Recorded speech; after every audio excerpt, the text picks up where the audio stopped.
Намираме се в жилище на улица Позитано, на 4-тия етаж. Апартаментът е 82 квадрата чиста площ с общите части е 100. Има един санитарен възел, който в момента просто е зает. Има. Тук направено е за пералня, много удобно. Използва се местото рационално. Изцяло южен апартамент.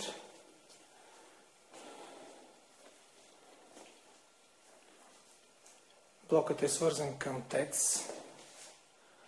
В момента обаче по разбираеми причини не е пуснат, защото просто няма достатъчно още хора да живеят. Той е с нотариален акт от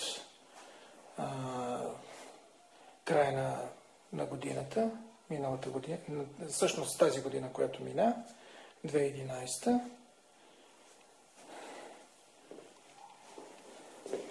Ето тук е балкончето, откъдето се излиза за едната спалня и другата спалня. Сега ще отидем към втория санитарен възел. Ето едната спалня.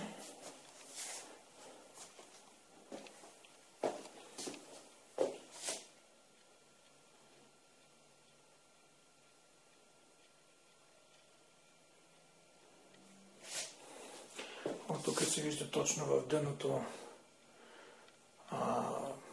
Александър Стамболийски, точно до Димитър Петков пазар.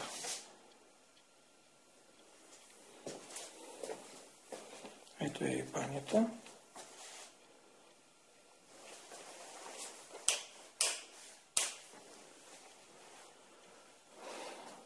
Има дъжкабина, за да не се мокри.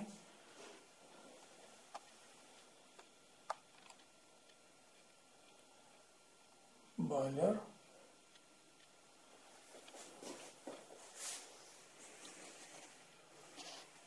Има панел.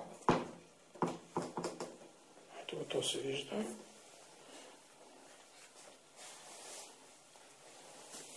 И това е втората спалня.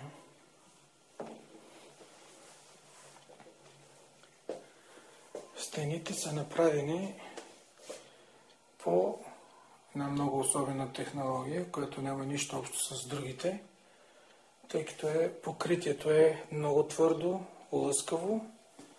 Просто е много особено. Това е много скъпо покритие. Човекът е вложил много средства. Виждате, че го е направил дори артистично.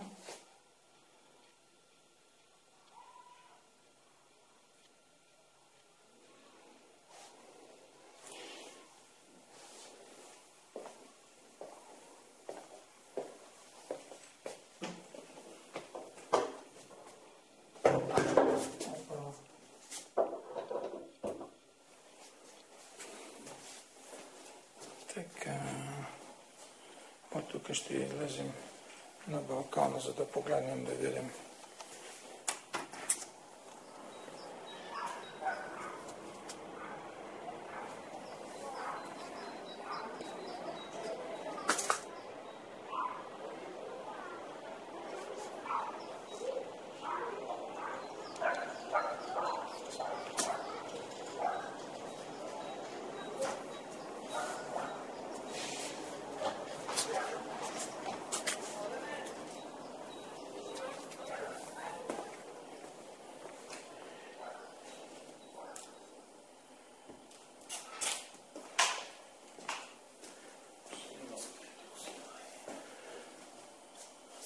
Ето и интериорното осветление. Това е кухненския бокс. И така, преди да завърша нашата видеоразходка, искам да наблегна на блиндираната врата. Защото това е много важно. Това е.